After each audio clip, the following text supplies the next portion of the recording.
C'est important quand il y a un groupe de louanges, et je pense particulièrement la chorale des nations, le chœur des nations. Quand le chœur des nations présente devant Dieu la louange, il y a quelque chose de spécial qui se passe, qui nous invite à rentrer dans cette louange et dans cette adoration. Et c'est pour ça que c'est important de participer. On a les paroles, on est béni, on a les paroles sur PowerPoint. Et ce que je veux dire, c'est que par les chants qu'on est invités tous à chanter, on est invités tous à participer à la louange avec le groupe, eh bien, quand on chante les paroles qu'on voit sur les PowerPoint, eh bien, on déclare des paroles. On déclare des paroles qui sont conformes à la parole de Dieu. Et je suis convaincu que Dieu veut nous parler ce matin. Dieu veut te parler ce matin personnellement. Et j'ai relevé quelques paroles qu'on a chantées ce matin. Je les ai notées et je veux vous les partager. On a chanté tantôt « Rien n'est comparable aux promesses que j'ai en toi ». C'était en anglais, là, mais j'ai fait une traduction libre. « Rien n'est comparable aux promesses que j'ai en toi ». Et où on retrouve les promesses de Dieu? Dans sa parole. C'est en lisant sa parole qu'on voit que Dieu promet des choses et les promesses de Dieu, elles sont irrévocables. Elles se produisent tôt ou tard dans nos vies. C'est juste d'être attentif à ce que Dieu veut nous parler. Et aussi, j'ai noté, quand les ténèbres se dressent devant moi, je redirai, béni soit ton nom. C'est sûr que quand ça va pas bien, on est porté à fixer nos pensées sur le problème. C'est pas la meilleure chose à faire, loin de là. On doit porter nos pensées sur le Seigneur. Et aussi, j'ai noté, quand tout va mal, quand tout dérive, je dois persévérer. Frères et sœurs, c'est sûr que dans la vie de tous les jours, il arrive toutes sortes de choses, toutes sortes d'influences, toutes sortes de mensonges aussi de la part de l'ennemi. On ne doit pas se laisser influencer, mais on doit demander jour après jour, Seigneur, entoure-moi de ta grâce, de ton bouclier protecteur, pour que je sois protégé de tous les mensonges que je peux voir, que ce soit à la télévision, que ce soit sur Internet, que ce soit dans mon entourage, au travail. Il y a du mensonge partout. Donc, quand on chante les louanges du Seigneur, oui, on loue Dieu, on l'adore, mais Dieu, il veut nous parler. Et je crois que Dieu veut nous parler ce matin, et je prie le Seigneur qu'il vous parle ce matin personnellement. Et ce qu'il veut vous dire peut être différent de votre voisin. Moi, ce qu'il veut me dire ce matin, ça peut être différent de vous, de chacun de vous, selon mon besoin personnel. Soyons attentifs, frères et sœurs, et quand on a l'occasion de louer Dieu, participons à la louange, déclarons des paroles qui sont conformes à la parole de Dieu et qui vont nous aider énormément dans la vie de tous les jours. Amen. Gloire à Dieu. Je vais inviter les personnes qui ont été désignées pour les offrandes à s'avancer, s'il vous plaît. Donc, c'est le moment de manifester, de démontrer personnellement, publiquement notre amour pour le Seigneur. Alors, on va chanter au Wapidé. Au Wapidé, c'est quelle magnifique journée qu'a été la journée où Jésus est mort sur la croix pour nous sauver, pour nos péchés. Il nous a lavés. Alors, on va le chanter.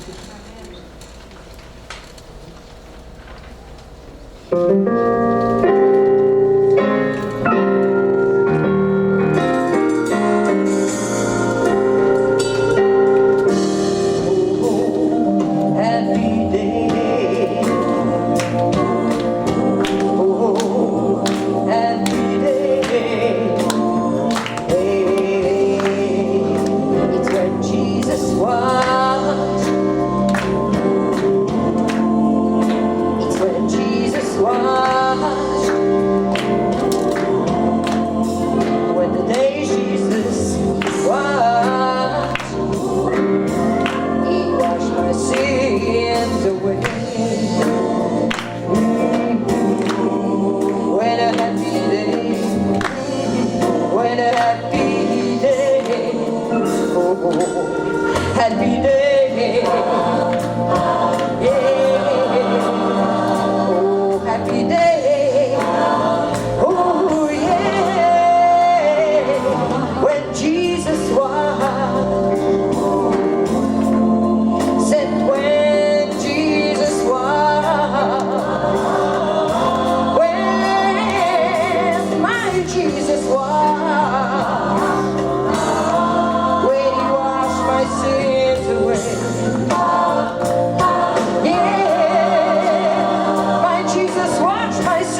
Gloire à Dieu. Vous pouvez vous asseoir.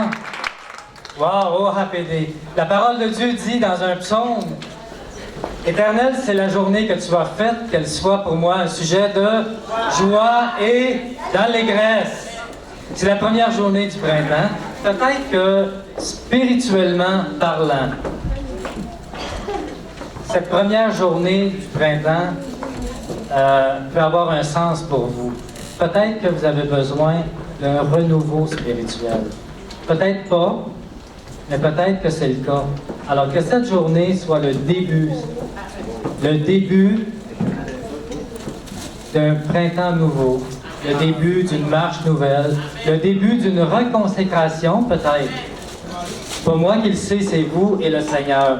Alors que cette journée soit un sujet de joie et d'allégresse et que cette journée soit un renouveau pour nous, pour vous. Alors, gloire à Dieu pour sa parole, gloire à Dieu pour les louanges que nous venons de chanter et merci Seigneur.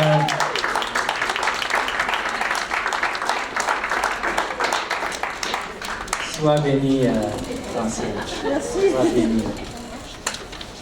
Gloire à Dieu. Jeunes, venez en avant, les jeunes, on va prier pour vous. Ou est-ce qu'il y a une partie qui sont déjà en classe? Non. Alors venez ici, on va prier pour vous. Et les moniteurs, monitrices aussi. S'il vous plaît, moniteurs, monitrices, avancez-vous.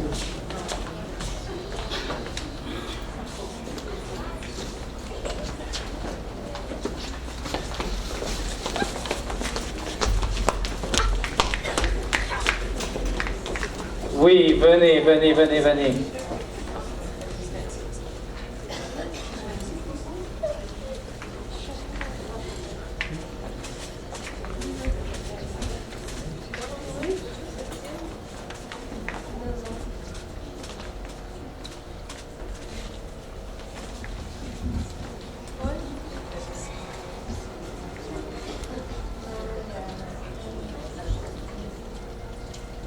Père éternel, dans le nom de Jésus, nous te sommes grandement reconnaissants parce que c'est toi qui appelles, éternel. Et c'est toi qui nous as appelés et c'est toi qui équipes. Seigneur, nous sommes des ouvriers entre tes mains. Nous prions que tu nous utilises. Seigneur, c'est toi qui dis dans ta parole que nous devons enseigner, éduquer ces enfants selon ta voix. Et quand ils seront grands, ils ne s'en détourneront pas. Point. Seigneur, nous prions que tu nous soutiennes, que tu nous aides à le faire pour ta seule gloire. Au nom de Jésus-Christ. Amen. Merci beaucoup et encourageons-les. Et les moniteurs aussi, moniteurs, monitrices.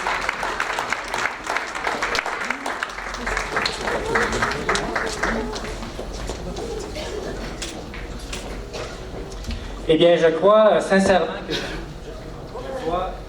pense que le micro vient de me lâcher. Je crois sincèrement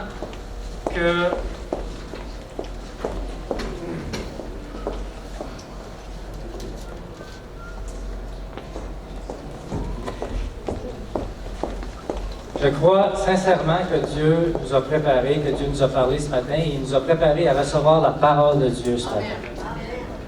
Et c'est important d'être attentif, d'être à l'écoute et de retenir certaines choses.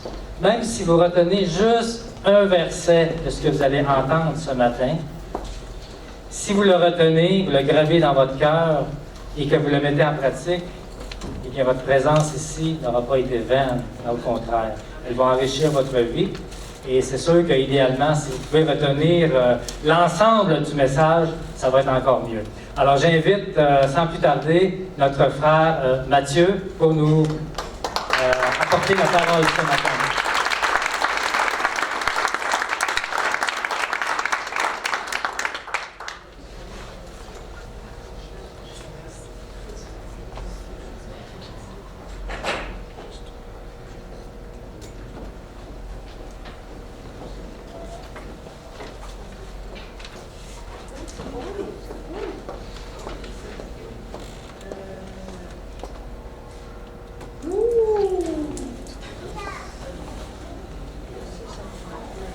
Amen.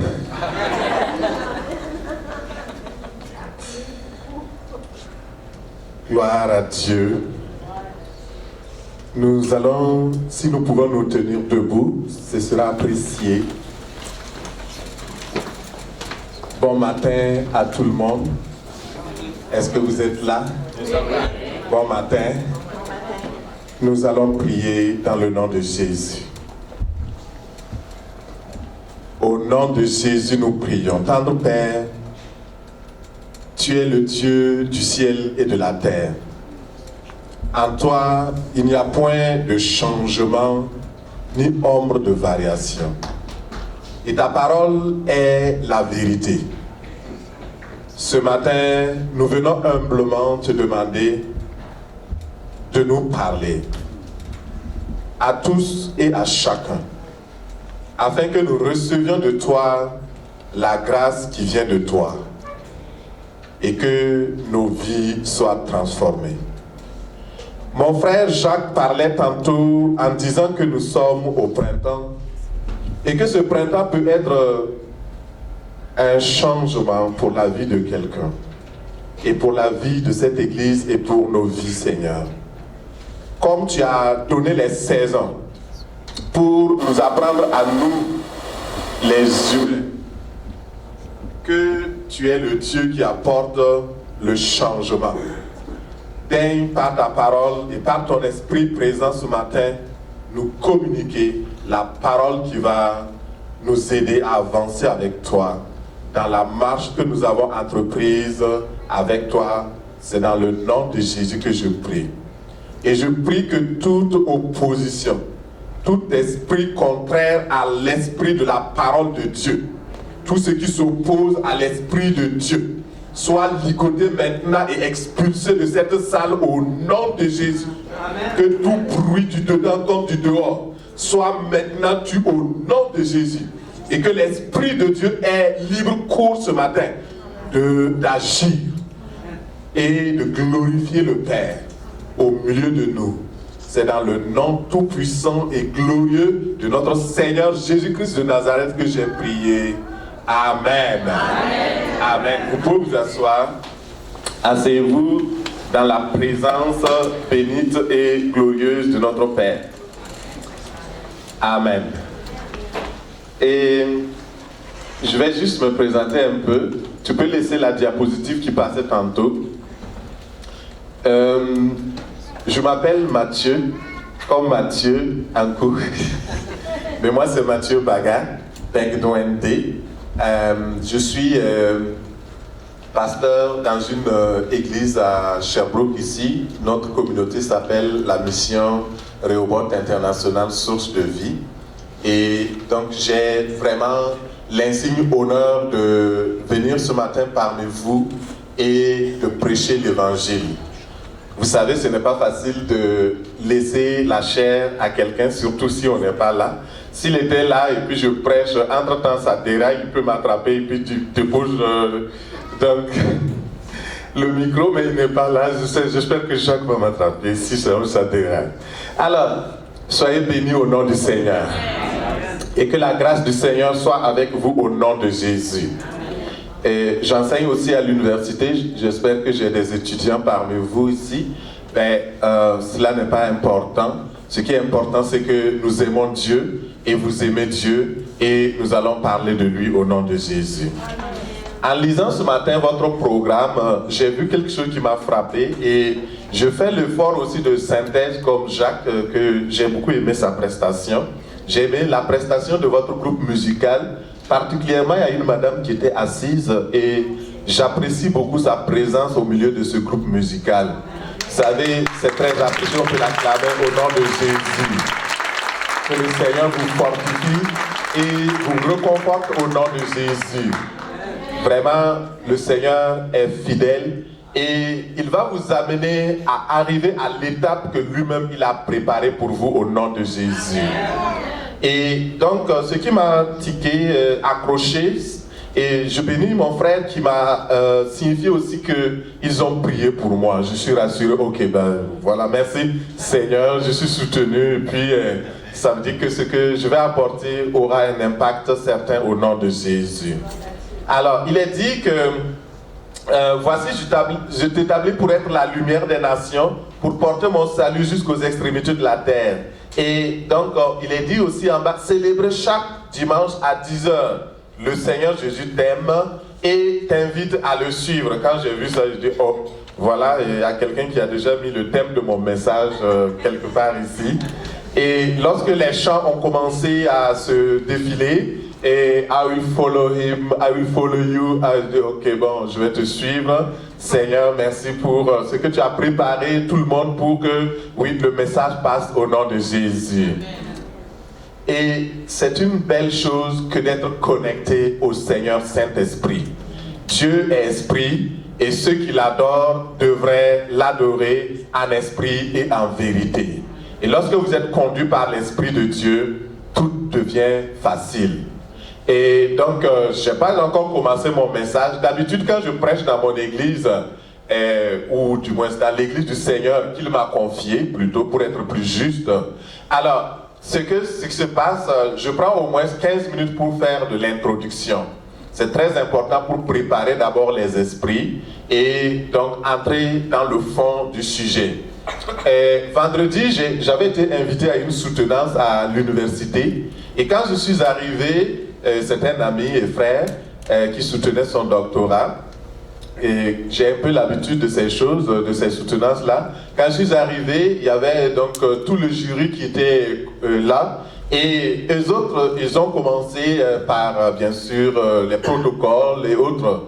Et les premières personnes qui commençaient à prendre la parole ont commencé par caresser le candidat dans le sens du poil. Eh bien, écoute, ta production c'est excellent, tu as fait une très belle position, etc., etc. Puis les autres ont pris la parole et finalement, il y a un qui se distinguait du lot et puis lui, quand il a pris la parole, il dit, écoute, il n'a même pas commencé à apprécier. Il a commencé à dire, écoute, ton travail là, moi je suis de la formation, je suis statisticien, j'ai fait ceci, j'ai fait cela, mais quand je regarde, je ne vois pas vraiment quelque chose de solide. Il a commencé à bousculer le candidat. Et pendant que les autres caressaient dans le sens du poil, le candidat était en train de rire, il se sentait confortable. Mais dès que celui-là, il a introduit des choses qui concernent le cœur de son sujet, il était déstabilisé. Et ce matin, je voudrais dire à quelqu'un que le Seigneur veut nous caresser aussi dans le sens du poil, mais aussi dans l'autre sens, afin que tout soit harmonisé, que notre vie soit équilibrée, parce que Dieu veut des chrétiens, il veut des croyants, des croyantes, il veut des enfants, il veut un peuple équilibré, un peuple qui marche dans sa lumière et qui progresse avec lui. Amen. Et donc, en priant, j'ai pris du temps pour prier, pour demander au Seigneur. Je viens dans une église que je ne connais pas. Bon, sauf quelques-uns que je connais, pas maximum 5 ou 4 personnes que je connais, que j'ai déjà rencontrées, dont je connais peut-être le nom même. Mais, Seigneur, qu'est-ce que je vais dire à ce peuple-là? C'est ton peuple, c'est toi qui les connais.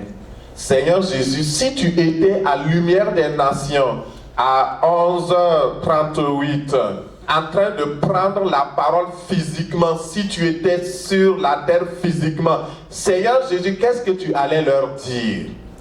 Dis-moi, je vais aller leur dire la même chose. C'était ma prière. Et voici ce que le Seigneur m'a dit de vous dire. Donc, nous allons passer les diapositives, s'il vous plaît. Alors, bien-aimés frères et sœurs en Jésus-Christ, vous aimez le Seigneur Jésus, c'est pourquoi vous êtes là. C'est la preuve. Et je suis content parce que moi aussi j'aime Jésus. Et quand des gens aiment une même personne, ils peuvent être amis ensemble. Et le Seigneur Jésus-Christ est merveilleux. Il est le Dieu glorieux. Il est excellent. Et dans Hébreux 10, verset 37, ici, il est écrit encore un peu de temps, un tout petit peu de temps, et celui qui doit venir viendra. Il ne tardera pas. Que Dieu bénisse sa sainte parole au nom de Jésus. Bien-aimés, je voudrais simplement vous dire que nous vivons les derniers moments de la terre. Le monde est en train de chanceler et bientôt il va disparaître. Beaucoup n'aiment pas entendre des paroles comme ça. Mais c'est la vérité. Et c'est ce que le Seigneur m'a dit de t'apporter. Il dit encore un peu de temps, un tout petit peu. C'est selon, ça c'est la version, la parole, le semeur. Si vous n'avez pas la même version, vous pouvez regarder. Et celui qui doit venir, c'est qui, mon frère, ma soeur? Dans Acte 1, verset 11, il est écrit la personne qui doit venir. Et il dit, homme galiléen, pourquoi vous arrêtez-vous à regarder au ciel? Ce Jésus qui a été enlevé au milieu de vous viendra de la même manière que vous l'avez vu allant au ciel. Lorsque les disciples avaient vu pour la dernière fois le Seigneur Jésus-Christ physiquement et qu'il s'en allait, ils étaient désespérés. Ils se demandaient comment tout cela va se passer. Et alors des anges ont apparu et leur ont parlé. Ils ont dit, c'est Jésus de Nazareth, celui que vous aimez sans l'avoir vu, en qui vous croyez sans le voir encore, vous réjouissant d'une foi ineffable, d'une joie ineffable et glorieuse. Vous l'avez connu, vous l'avez aimé, il est parti. Mais ce n'est pas tout. L'histoire ne finit pas ici. ce Jésus que vous avez vu partir reviendra de la même manière. Attendez-le. Préparez-vous. Soyez confiants qu'il reviendra et il ne tardera pas. Il ne manquera pas. Il revient bientôt comme il a promis. Il reste quelques minutes à l'horloge de Dieu. Et donc, lorsque nous regardons l'horloge du Seigneur, le 31 décembre 2015, j'étais en prière à l'église et le Seigneur m'a parlé. Il est apparu comme dans une nuée lorsque je priais et il m'a dit trois choses importantes pour le peuple de Dieu. Il a dit: prépare mes brebis à marcher à ma suite, car les temps sont mauvais. Et ça, ce n'est pas étonnant, les temps sont vraiment mauvais. Nous allons le voir. Enseigne à mon peuple à marcher avec moi, car le temps est court. Il m'a dit à son horloge, à lui, il ne reste plus beaucoup de temps. Et il dit: apprends à mes disciples à me suivre de tout leur cœur. Et parce qu'on peut suivre Dieu et marcher avec lui, mais pas de tout son cœur. Il dit: apprends-leur à marcher aussi de tout leur cœur et de bon cœur. Il y a trois défis en fait qui se posent au niveau des croyants. Le premier défi, comme je l'ai dit tantôt, c'est le défi de marcher à la suite du Seigneur Jésus. Dans les temps mauvais comme nous sommes, c'est difficile. Le deuxième défi, c'est de marcher dans un monde où le temps joue même contre nous. Et le troisième défi, c'est de suivre le Seigneur Jésus en tant que disciple. C'est les défis de notre temps. Et aujourd'hui, ce que le Seigneur me dit de vous apporter, c'est d'enseigner, d'introduire ce thème, la marche avec Dieu, un défi de nos temps modernes, un défi des temps de la fin. C'est le thème de notre message. Si vous écrivez, si vous voulez noter, ce sera apprécié. Alors, le défi est grand. Le défi est donc un défi aussi, mais qu'on peut surmonter. C'est un défi. Beaucoup de personnes, pour venir ce matin ici même, ils ont relevé le défi, oui ou non? Ça n'a pas été facile. Pour certaines personnes, c'était une bataille. Tu te lèves le matin, on te demande où tu pars. Je pars à l'église. Ok. Est-ce qu'il y a un enterrement à l'église? T'es devenu fou ou quoi? Toi aussi tu vas à l'église. Surtout dans notre milieu académique, c'est encore pire. Un collègue à qui j'avais invité à l'église, il me dit: mais toi aussi tu crois à ces choses? Il a fait sa main comme ça. Toi aussi tu crois à ces choses?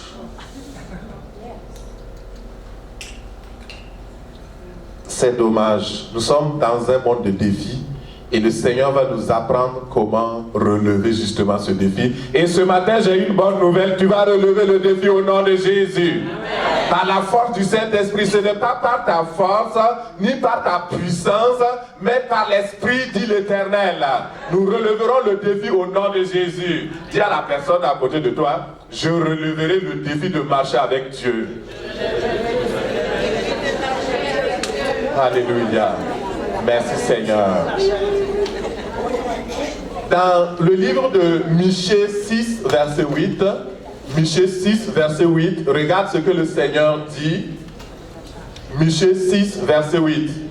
Dieu met ici sa volonté. Il dit: on t'a fait connaître, ô homme, ô femme, ce qui est bien. Et ce que l'Éternel demande de toi, c'est que tu pratiques la justice, que tu aimes la miséricorde et que tu marches humblement avec ton Dieu. Alléluia. Voici la volonté révélée pour l'humanité. Si tous les humains de la terre accomplissaient simplement la volonté du Père, qui leur demande simplement de pratiquer la justice.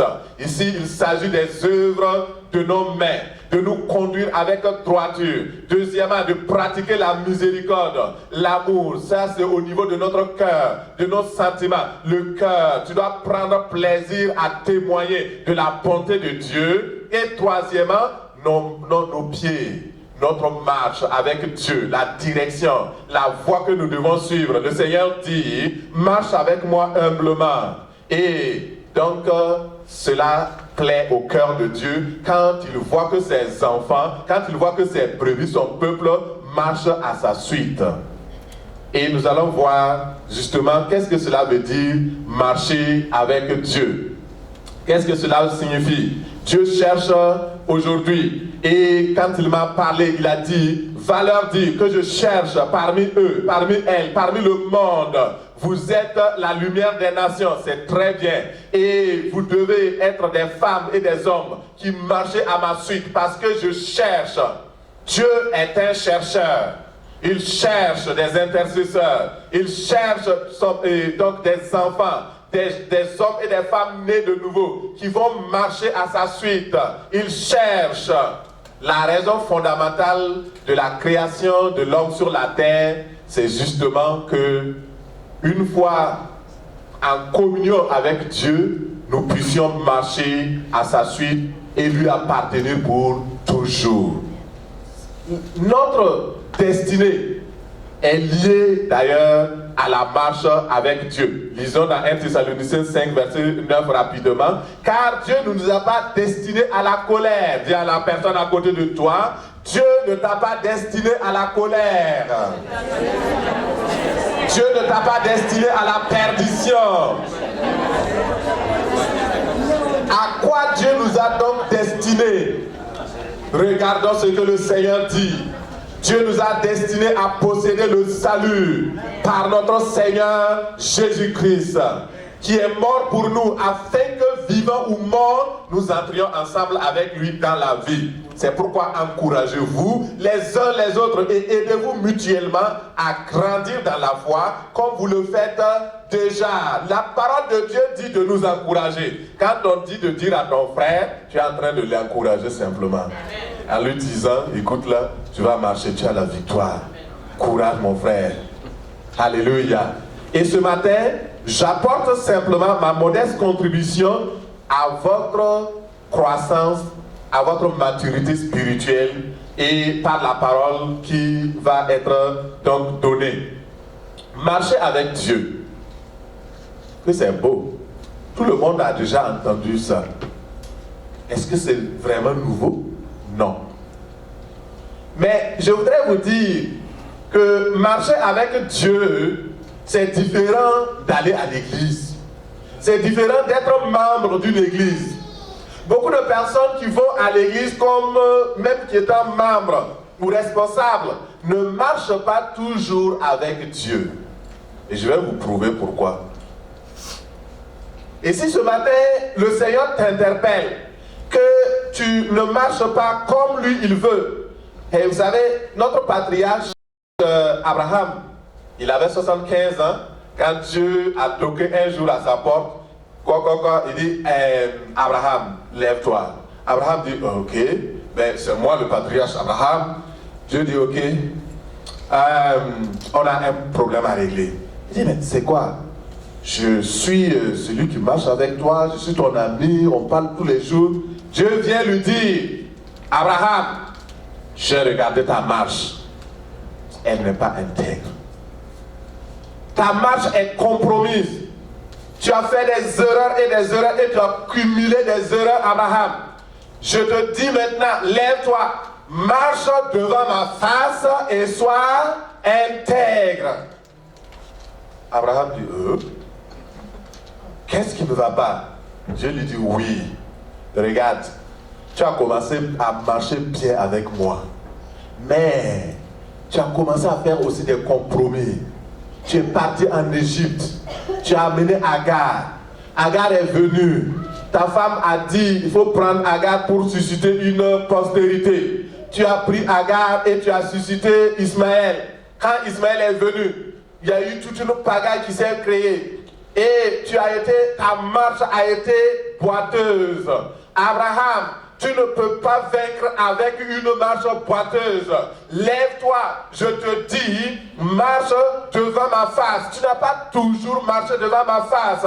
Tu as marché à la face de l'Égypte, tu as marché à la face de Pharaon, tu as marché à la face de ta femme, tu as marché à la face de Agar. Maintenant, moi je te dis, marche devant ma face et sois intègre.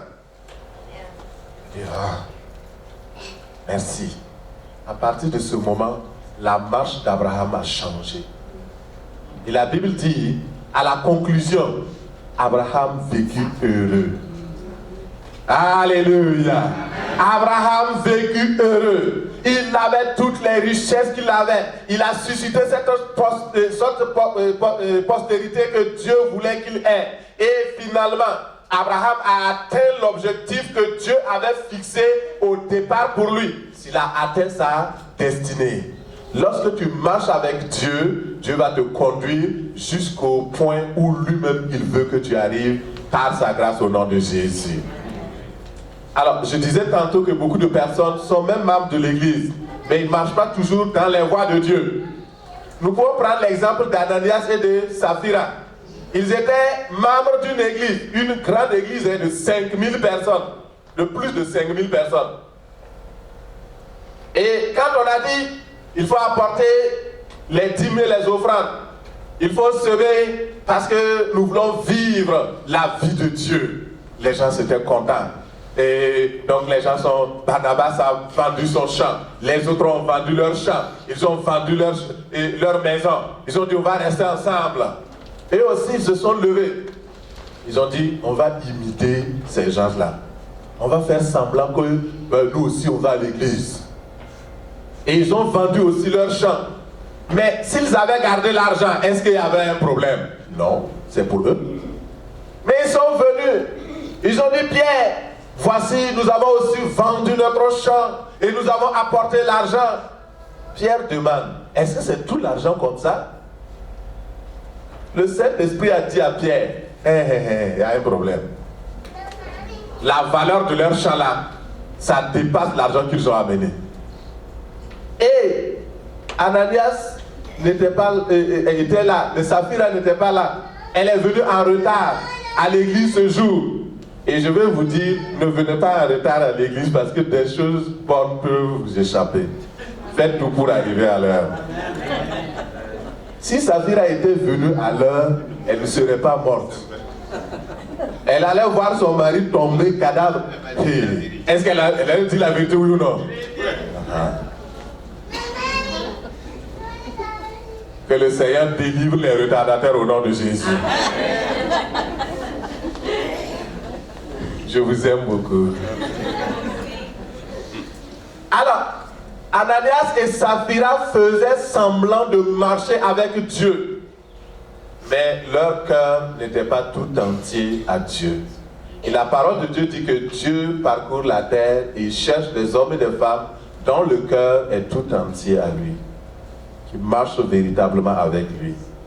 Dans 2 Rois 17, verset 33, nous voyons un autre peuple. Et il est écrit, c'est vraiment curieux ce qui est écrit. Il dit que ce peuple-là, ils avaient été amenés donc d'un autre pays et pour habiter la Syrie. Et parce qu'à l'époque, il y avait des guerres et puis un autre roi, donc un roi a vaincu Israël. Il a amené d'autres peuples. Et ces gens-là, ils ne connaissaient pas adorer le Seigneur. Et Dieu a envoyé des lions pour les dévorer. Des lions pour les dévorer. Et finalement ils disent, mais qu'est-ce qui se passe? Le roi a appris que en fait c'est parce qu'ils ne savent pas adorer le Dieu du pays, le Dieu d'Israël, l'Éternel des armées. Et il est fâché. Alors ils ont amené des prêtres pour leur donner l'instruction religieuse, l'instruction théologique. C'est ça qui nous tue aujourd'hui. C'est la théologie. Je n'ai pas quelque chose contre la théologie. Ça nous nourrit la tête, mais pas le cœur, malheureusement. Que Dieu nous délivre au nom de Jésus. Alors, il dit, d'un côté, il rendait un culte à l'Éternel, mais en même temps, ils continuaient à rendre un culte à leur propre Dieu selon les coutumes des gens de leur pays d'origine. Mélange. Aujourd'hui, ils prient Jéhovah. Oh, Jéhovah, j'irai pour voir nos besoins. Demain, c'est Baal. Après, c'est Astarté. Après, il crie, oh Sainte Vierge, viens à notre secours. Saint Patron Michel, lève-toi, Michel Archange. Non, mon ami, il faut choisir. Tu es un idolâtre. Dieu est jaloux. Et c'est ça? Très jaloux. C'est pourquoi il a envoyé des lions. Si tu veux, il faut choisir pendant qu'il est temps, avant que les lions ne viennent au nom de Jésus. Beaucoup de personnes comme ça, ils ne savent pas ce qu'ils veulent. Ils font blasphémer le nom de Dieu parmi les païens, malheureusement. Et frères et sœurs, si tu veux marcher avec Dieu, le deuxième point nous dit que marcher avec Dieu est différent de chanter dans une chorale ou dans un groupe musical. Et ça, bon, je ne vais pas trop tirer dedans. Vous le savez bien. Moi-même, j'étais dans un groupe musical quand j'étais plus jeune que ça. Je connais les querelles des groupes musicaux. Je connais la débauche aussi des groupes musicaux. Notre chef corps même était un exemple de débauche incarnée. Alors, donc, beaucoup de personnes chantent dans les groupes musicaux, mais n'ont pas la joie, sont tristes, abattus. Leur vie spirituelle, c'est comme un échec. Ils vivent dans le péché, l'égoïsme, la jalousie, les querelles, la méchanceté, la fornication. Tu viens chanter, oh Dieu, tu es saint. Mais avant même de venir chanter, la nuit d'avant, il a fait la fornication. Vous savez ce que c'est que la fornication? C'est le fait d'avoir des rapports sexuels avec un homme ou une femme sans être marié. C'est ça? Et on se lève, oh Dieu est bon.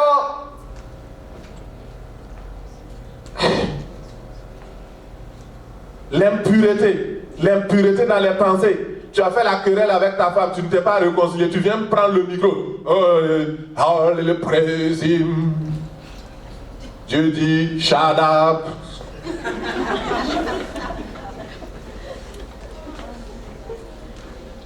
Les pensées, les meurtres, les adultères, les prostitutions, les vols, les faux témoignages, la pornographie. Aujourd'hui, il y a beaucoup de personnes qui se nourrissent de la pornographie. Les jeunes comme les vieux. Vous savez pourquoi les foyers elles sont instables au Québec, hein? C'est la pornographie. La madame est sur le lit, il attend l'homme. Le gars, il est en train de faire des rapports sexuels avec la télé. Et ça se vend très moins cher. Toutes les chaînes, il n'y a pas cette chaîne, tu vas ouvrir, même la chaîne des enfants. La plupart du temps, dans notre maison, on a la télévision à cause des enfants, mais même dans la chaîne des enfants, c'est amour, amour, amour. Or, on n'a jamais été dans un monde de haine comme notre monde présentement. C'est ça le gros problème. L'idolâtrie, l'adoration des idoles, la magie, la sorcellerie, toutes ces affaires. Et on dit qu'on marche avec Dieu. Alors, donc, marcher avec Dieu est différent de servir dans un ministère. C'est différent de servir comme pasteur, comme apôtre. Moi-même, je peux vous prêcher comme ça. Et je ne suis pas correct. Et si je prêche la parole et que je ne marche pas dans la parole, je ne vis pas ce que Dieu veut, je suis disqualifié. Plein de pasteurs sont disqualifiés. Et puis, vous voyez la multiplication des églises, surtout à Sherbrooke, ici, ça pousse comme des champignons. Des business. Plein ne sont pas appelés. Ils ne sont pas appelés. Celui qui a été véritablement appelé par Dieu, sait d'où il vient, présentement où il est et où il va. La plupart des gens, vous leur parlez, vous demandez, mais quelle est ta vision? Comment tu as rencontré Dieu? Ils ne savent même pas. Ils ne peuvent même pas donner l'historique de comment Dieu les a appelés. C'est dommage. Que Dieu nous délivre au nom de Jésus. Combien de soi-disant serviteurs de Dieu sont des faux apôtres, des faux ouvriers trompeurs, déguisés en apôtres de Christ, Et cela n'est pas étonnant d'ailleurs. La parole de Dieu dit que Satan lui-même se déguise en ange de lumière. Et ce n'est pas étranger que ces ministres se déguisent aussi en ministre de justice. Que Dieu nous délivre au nom de Jésus. Servir à l'église est une chose, marcher avec Dieu est une autre chose. Les enfants de Élie sans eux, Élie le sacrificateur, dans la parole de Dieu, ils étaient tous serviteurs de Dieu, ils étaient des sacrificateurs. Avant, les pasteurs tiennent actuellement la position de sacrificateur. Et la sacrificature était une fonction sacerdotale qui était dédiée à des gens qui sont sanctifiés, mis à part pour Dieu, consacrés pour lui. Et les enfants d'Élie, ils étaient là, ils servaient Dieu, soi-disant.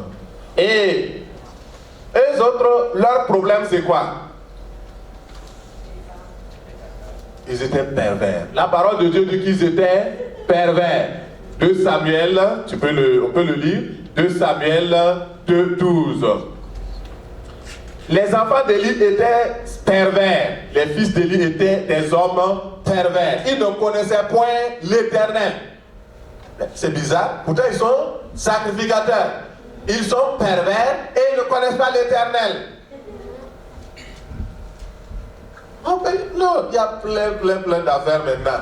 Ne vous laissez pas tromper. Et nous sommes dans les derniers temps. Et la parole de Dieu dit que dans les derniers temps, il y aura des faux prophètes, il y aura des menteurs qui viendront se présenter. Nous sommes le Christ, nous sommes ceci, nous sommes cela. C'est chez nous qu'il y a la vérité. C'est chez Dieu qu'il y a la vérité.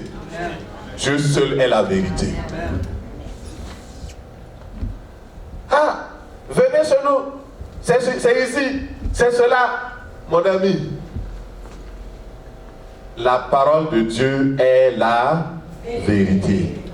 Si quelqu'un met sa confiance dans la parole, il marche avec Dieu avec confiance, il aura la vie éternelle. Alléluia. Les enfants d'Élie étaient pervers. Ces jeunes gens se rendaient coupables devant l'Éternel d'un grand péché parce qu'ils méprisaient les offrandes de l'Éternel. Élie était fort âgé, il a appris comment ses fils agissaient à l'égard de tout Israël. Il a appris aussi qu'il couchait avec les femmes qui s'assemblaient à l'entrée de la tente d'assignation ou à l'église même. Il commettait fornication à l'église, impureté à l'église.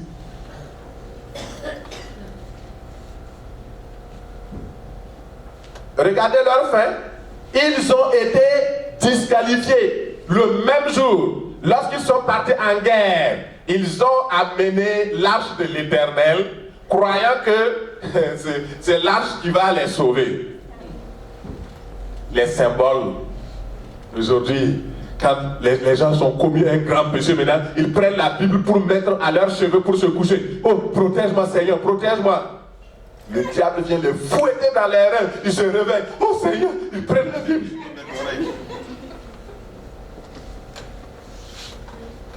D'autres mettent la croix, d'autres mettent des prières, ce qui va chanter jusqu'à la fin de la nuit. Ils ne peuvent pas dormir. Pourquoi? À cause du péché. Abandonne le péché, tu verras que ta vie sera meilleure. C'est ça. Alors, finalement, marcher avec Dieu est différent de jeûner, de prier ou même de faire de bonnes choses. Des gens qui disent, oh non, moi je n'ai pas besoin de Dieu, moi je fais déjà de bonnes choses, oh je n'ai pas tué quelqu'un, je n'ai pas fait ci, je ne fais pas ça. Mais ce n'est pas ça marcher avec Dieu. Nous allons voir ce que ça veut dire marcher avec Dieu. Beaucoup de gens jeûnent et prient, mais ils ne sont pas agréables à Dieu. J'ai connu des gens qui faisaient métier de jeûner et de prier. Je ne dis pas de ne pas jeûner puis de ne pas prier. Un chrétien qui ne prie pas, qui ne jeûne pas, lui-même il est déjà disqualifié. Nous devons prier et jeûner, mais prier et jeûner dans la vérité. Et dans Ésaïe 58, verset 4, il dit, voici vous jeûnez pour vous disputer et quereller, vous frappez méchamment du poing, vous ne jeûnez pas comme le veut ce jour, pour que votre voix soit entendue en haut. Et quelqu'un qui jeûne, c'est pour t'humilier devant Dieu. Et ce jour-là, tu querelles, la colère. Ça ne va pas. C'est contradictoire. Donc, jeûner, prier, c'est bon. mais il faut le faire selon la parole de Dieu, dans l'humilité. Et alors vous allez voir que le Seigneur sera avec vous au nom de Jésus. Il exaucera vos prières au nom de Jésus.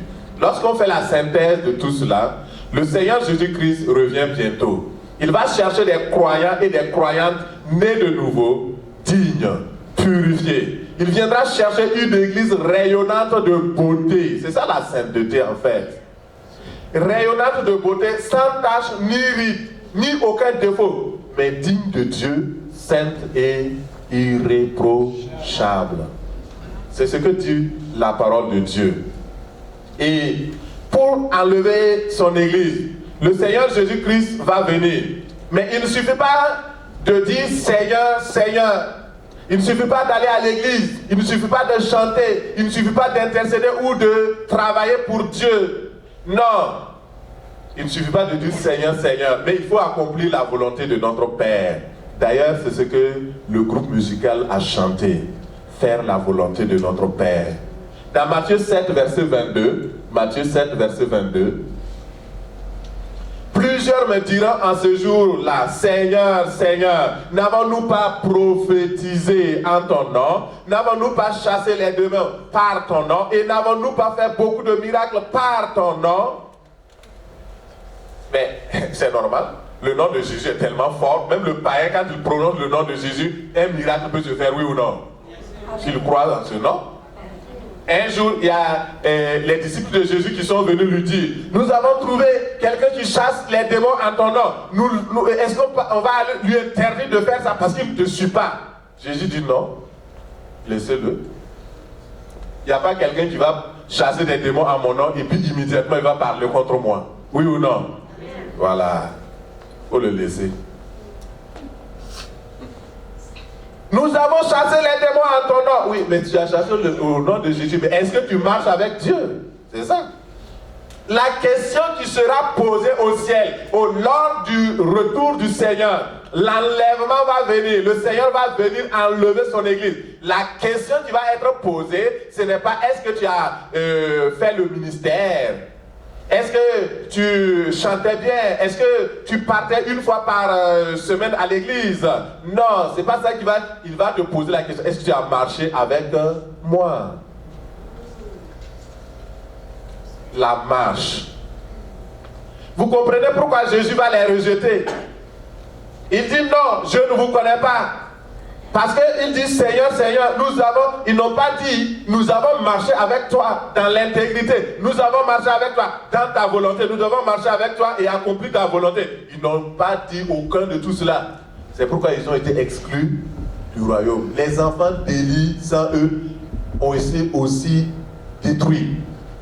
Ils sont morts le même jour sur le champ de bataille. Je ne suis même pas sûr qu'ils ont eu le temps de confesser leurs péchés. Et je vous apprends une mauvaise nouvelle. Si vous mourrez dans votre péché, vous ne le verrez pas. D'après la parole de Dieu. Parce qu'il a dit que rien de souillé, rien d'impur ne sera dans le ciel. Le royaume de Dieu est tellement saint, tellement pur, que Dieu ne peut pas admettre des incohérences, de l'impureté, de la souillure. Et donc maintenant nous allons voir les préalables pour marcher avec Dieu. Comment marcher avec Dieu? Voilà, ça c'est plus intéressant. La période difficile est passée. On va aller plus choses. Comme je vous ai dit, il y a plusieurs façons d'amener donc les choses. Et dans cette soutenance, ça m'a beaucoup appris. Et la personne qui avait pris la parole en dernière position avait commencé à creuser un peu plus profondément. Et nous allons aller en profondeur au nom de Jésus. Les préalables pour marcher avec Dieu, rapidement. Premièrement, il faut être sauvé authentiquement. Oui, vous avez entendu qu'il faut être sauvé. Moi, je vous apporte qu'il faut être sauvé authentiquement. Et être sauvé authentiquement, ça veut dire quoi? 1 Thessaloniciens 1, verset 8. J'étais contre l'idée d'être sauvé authentiquement jusqu'à ce qu'un jour le Seigneur m'a pris coincé un peu au mur. Parce que j'étais parti dans une assemblée avec certains membres de mon église.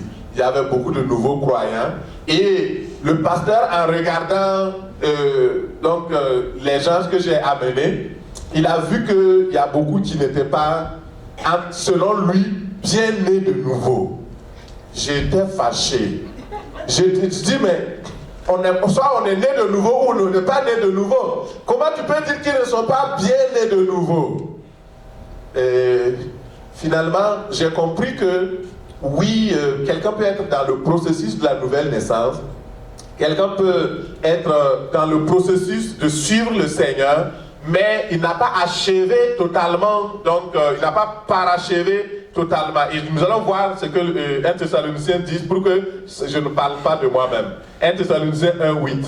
Non seulement en effet la parole du Seigneur a retenti de chez vous dans la Macédoine et dans l'Achaïe, mais votre foi en Dieu s'est fait connaître en tout lieu, de toute manière, que nous n'avons même pas besoin d'en parler. Waouh! Quelle description d'une église! Des chrétiens nés de nouveau authentiquement.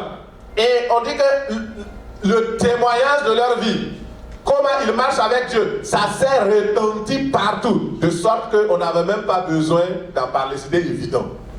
Car on raconte, verset 9, à notre sujet, quel accès nous avons eu auprès de vous et comment vous vous êtes convertis à Dieu, en abandonnant les idoles pour servir le Dieu vivant et vrai et pour attendre des cieux son Fils qu'il a ressuscité des morts, Jésus, qui nous délivre de la colère à venir.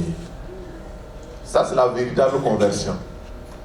La véritable conversion consiste en quoi? À être d'abord converti à Dieu, pas converti à l'église. Beaucoup de gens sont des religieux, des religieuses. La religion ne sauve pas, malheureusement. Si elle sauvait, la seule religion que j'adopterais, c'était le judaïsme. C'est la meilleure religion. Mais malheureusement, la religion ne sauve pas. Il faut se convertir à Dieu. Hey. Et puis, j'ai pas trop le temps. Mais je vais prendre le risque de vous montrer quand même ce que c'est qu'une conversion. Quand vous convertissez le dollar canadien en dollar américain, ça c'est encore des dollars. Convertissons le dollar canadien en CFA ou en euros, voilà, parlons euros.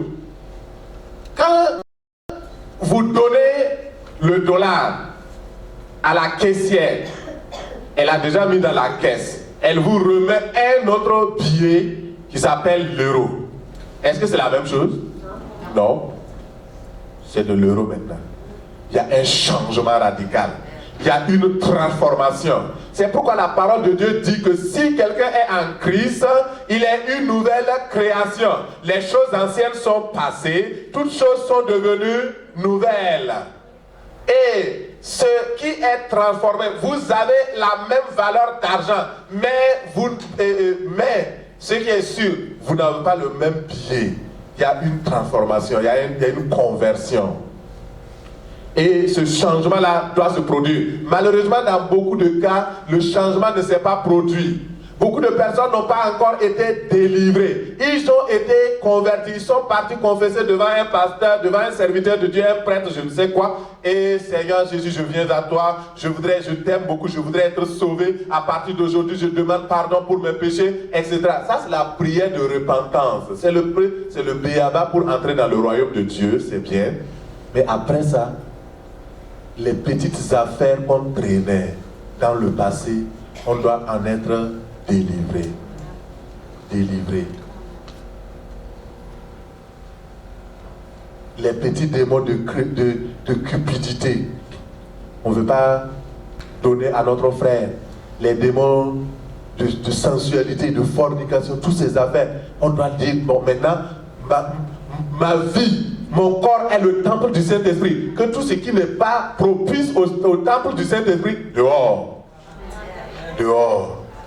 Et quand vous mettez dehors, vous arrangez votre maison, vous nettoyez le tout, alors le Seigneur peut respirer à l'intérieur de vous. Le Saint-Esprit peut être à l'aise au nom de Jésus. Alléluia.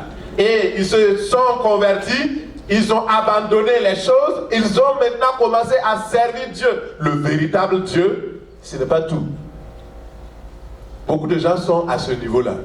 Mais la suite dit quoi? Pour attendre des cieux son fils. Beaucoup n'attendent pas le Seigneur. Aujourd'hui, quand vous entendez parler, oh, le retour du Seigneur. Ah oui, c'est quoi ça, cette histoire? Ah oui, il revient encore. Okay. Moi, je n'ai pas fini de vivre ma vie. On court après le temps ici. On n'a pas le temps. Le temps, c'est de l'argent. Mais celui qui veut marcher avec Dieu doit se convertir à lui, laisser toutes choses, servir le Seigneur et attendre le retour de son Fils. Si tu n'as pas cette étape-là, ton puzzle n'est pas, ton casse-tête n'est pas complet. Il faut avoir cette partie aussi. Ce Jésus-là, il est dit qu'il nous délivre de la colère à venir. Donc il y a une colère à venir. Dieu a tant aimé le monde qu'il a donné son Fils Jésus afin que quiconque croit en lui ne périsse pas, mais qu'il ait la vie éternelle. Alors, donc la deuxième chose, c'est de prendre la décision de suivre Jésus de tout son cœur. Et Jésus dit, si quelqu'un veut venir après moi, qu'il renonce à lui-même, qu'il se charge chaque jour de sa croix et qu'il me suive. Suivre Jésus, mais le suivre véritablement dans le chemin. Dans le chemin. Et dans Jérémie 6,16, il dit, ainsi parle l'Éternel, placez-vous sur les chemins, regardez et demandez quels sont les anciens sentiers, quelle est la bonne voie. Marchez-y et vous aurez le repos pour vos âmes. Mais regardez la suite. Hein. Mais ils répondent, nous n'y marcherons pas. Est-ce que ce matin, c'est la réponse que tu donnes au Seigneur? Ou bien tu veux dire, oui, je marcherai dans tes voies. Oui, je marcherai par ta grâce. Par ma force, je ne peux pas. Mais tu peux me donner la grâce de marcher. Alors Jésus nous a sauvés. Il veut que nous marchions. Donc le dernier point que j'aborde avec vous rapidement, le dernier point, c'est le défi de marcher avec Dieu. J'avais abordé rapidement, je vais dire que c'est un défi. Dans notre temps moderne, c'est vraiment un défi. Par exemple, le défi même du temps. On est à prêcher dans un chrono. C'est un défi. Hein? C'est un défi. Et frères et sœurs, le défi de marcher à la suite du Seigneur dans les temps mauvais, je ne vous apprends rien. Il y a des temps mauvais dans notre monde, autour de nous. Les temps sont vraiment mauvais. Nous vivons dans un milieu, dans une génération perverse et corrompue, où circule la drogue librement, où les gouvernements même veulent libéraliser les drogues. Le progrès de la science, la législation qui est contre la parole de Dieu, le déclin du christianisme dans notre monde moderne, qui était une référence. Maintenant, quand on parle de référence, c'est la science, c'est ceci, c'est cela, c'est la technologie. C'est un défi de suivre Dieu. Il y a beaucoup de difficultés. Le défi, dans un tel monde où on demande aux enfants de Dieu de marcher d'une manière irréprochable, alors que partout, tout nous incite même à marcher d'une manière détournée, boiteuse. Et la Bible nous dit de marcher, de prier comme des flambeaux dans cette génération perverse et corrompue. Alors, donc, c'est un défi, mon frère, ma soeur, un défi pour toi, un défi pour moi. Comment faire? Tu te lèves le matin, tu veux aller à l'église, tu veux prier. Il y a un défi. Le défi de la famille, le défi financier. Tous les défis sont là pour nous empêcher de marcher avec Dieu. Il faut savoir comment contourner ces défis-là. Le deuxième défi de marcher avec Dieu, c'est le temps qui joue contre nous. Dans Colossiens 4, verset 5, conduisez-vous avec sagesse envers ceux qui sont au dehors et rachetez le temps. Rachetez le temps. Les temps sont courts. Et je ne sais pas si vous avez remarqué, le temps file. Et le temps file vraiment. Vous ne vous rendez pas compte. Ça file. Et si vous ne faites pas attention, les objectifs que vous vous êtes fixés, vous ne les atteignez pas. Parce que le temps joue contre vous. Comment utiliser efficacement notre temps? Comment concilier la marche avec Dieu, le travail, la famille, la vie publique, etc. Comment faire du temps notre allié? Voici des questionnements que vous pourrez continuer de vous poser et par la grâce de Dieu, le Seigneur vous donnera les réponses au nom de Jésus. Le troisième défi enfin, C'est le défi même de suivre le Seigneur en tant que disciple. Et ça, c'est un gros défi. Aujourd'hui, le gros défi du christianisme, c'est être disciple. Beaucoup de gens sont des chrétiens. Vous savez que chrétien, ce n'est pas vraiment ce que Dieu nous demande, hein. C'est peut-être le béaba. Mais quand le Seigneur est venu et il partait, il a confié son cœur à ses disciples. Il dit, allez, faites de toutes les nations des chrétiens. C'est écrit dans votre Bible comme ça? Il a dit de faire de toutes les nations des...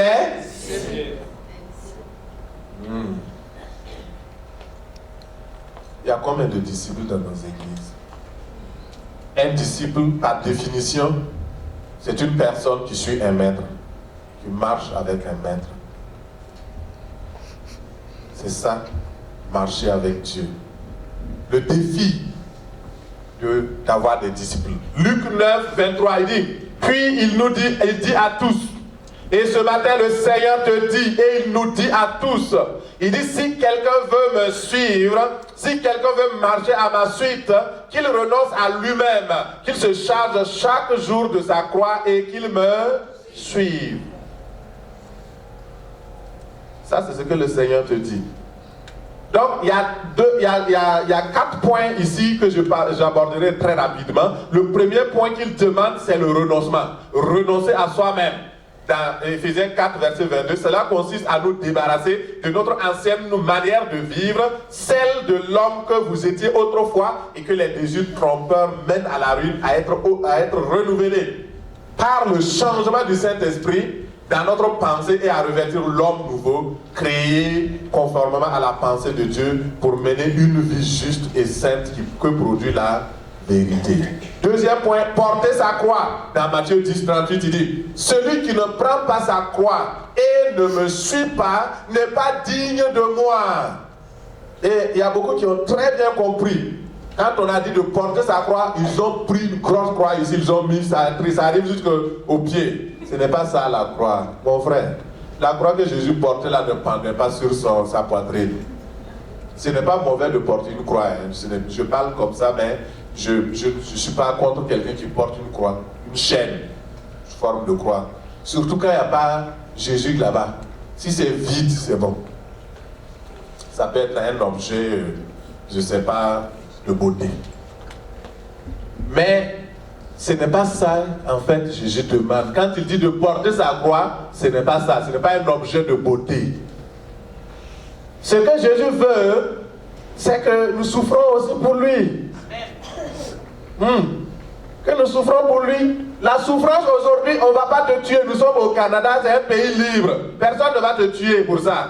Sauf si une bombe éclate quelque part où tu es mal pris. Bon, en tout cas, et le Seigneur te préserve au nom de Jésus. Nous sommes dans un monde insécure. Partout, ça saute des bombes. Des gens qui croient que c'est en tuant qu'ils servent Dieu.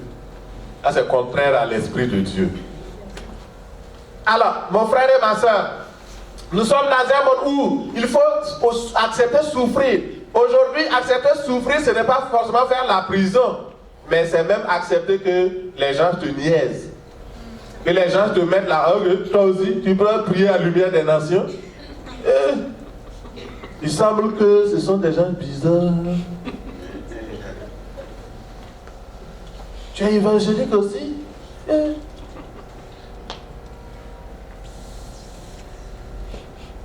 C'est accepter d'être rejeté. C'est accepter que les gens disent du mal de nous. C'est accepter que les gens nous critiquent, nous diffament et même mentent sur nous. J'ai appris dernièrement, j'étais tellement content, qu'il y a une personne qui a dit à une personne, ouais, quand ça commence comme ça, c'est du mensonge. Que je suis un faux type. J'ai dit gloire à Dieu. Gloire à Dieu. Si c'est à cause de Jésus, gloire à Dieu. Mon Dieu sait que je ne suis pas un faux type. Mon Dieu sait que je dis la vérité. Mon Dieu sait que le mensonge n'est pas dans mon cœur ni dans ma bouche. Gloire à Dieu. Que ce qu'on dit de vous ne soit pas vrai. Ça c'est bon. Mais si on dit de vous et c'est vrai, Ça, c'est pas bon. Alors, donc, porter sa croix. Troisièmement, le défi de faire les mêmes œuvres que le Père. Je ne vais pas développer ça. Le défi d'être comme le Maître, le parfait modèle, de marcher à la suite du Seigneur. Marcher à la suite du Seigneur. Dans 1 Colossiens 1:9, je lis ça, c'est la dernière lecture. C'est pour cela que nous aussi, depuis le jour où nous avons été informés, nous nous cessons de prier Dieu pour vous et de demander que vous soyez remplis de la connaissance de sa volonté en toute sagesse et intelligence spirituelle. Pourquoi? Verset 10.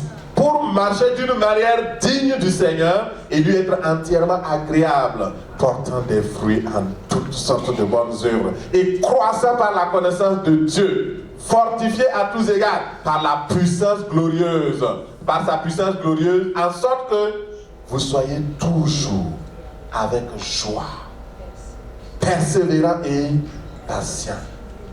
Voilà la volonté de Dieu pour toi, ma soeur. Voilà la volonté de Dieu pour toi, mon frère. Et je prie que le Dieu de grâce, le Dieu qui a ressuscité notre Seigneur Jésus-Christ d'entre les morts, par l'esprit de vérité, incruste cette vérité de la parole dans ton cœur au nom de Jésus. Et que la gloire lui revienne.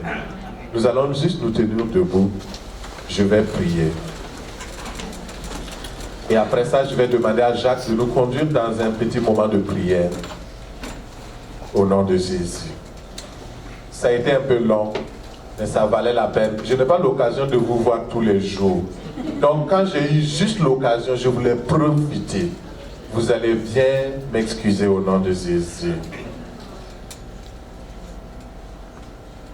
Je vais prier que le Seigneur qui t'a donné cette parole lui-même te donne de marcher à sa suite selon la direction que lui veut au nom de Jésus. Tendre Père, merci pour ce moment que nous avons passé ensemble dans cette communion merveilleuse par l'Esprit de Dieu. Et ta parole nous dit que tu reviens bientôt. Et nous sommes édifiés, nous sommes bénis de cette parole qui nous interpelle à marcher avec toi.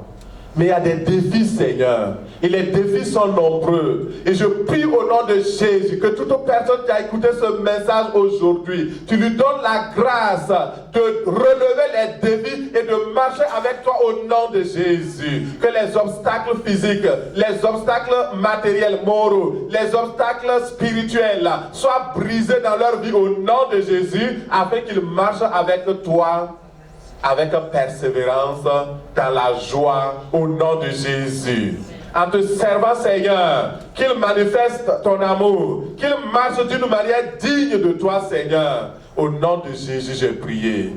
Bénis ton peuple, le troupeau de ton pâturage. Je prie pour le pasteur Mathieu Ankou, pour sa femme, ses enfants. Et je te les confie à ta grâce. Je confie l'Église Lumière des Nations à ta grâce. Bénis cette église au nom de Jésus.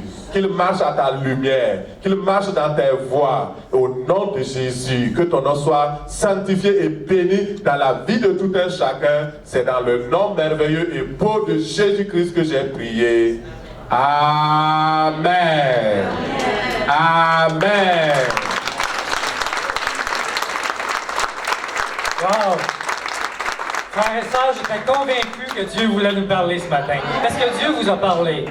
Moi, il m'a parlé et il me dit de marcher avec Dieu de tout mon cœur, de relever le défi jusqu'à son imminent retour. Eh bien, pour terminer, la prière que je veux faire, c'est la prière de bénédiction. Donc, courbons-nous.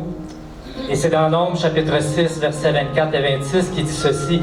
Que l'Éternel vous bénisse et qu'il vous garde. Que l'Éternel fasse luire sa face sur vous et qu'il vous accorde sa grâce. Amen. Que l'Éternel tourne sa face vers vous et qu'il vous donne la paix. Eh bien, frères et sœurs, merci pour votre présence ce matin et passez une excellente semaine en Jésus. On se revoit la semaine prochaine ou cette semaine dans une rencontre un jour de la semaine et soyez richement bénis.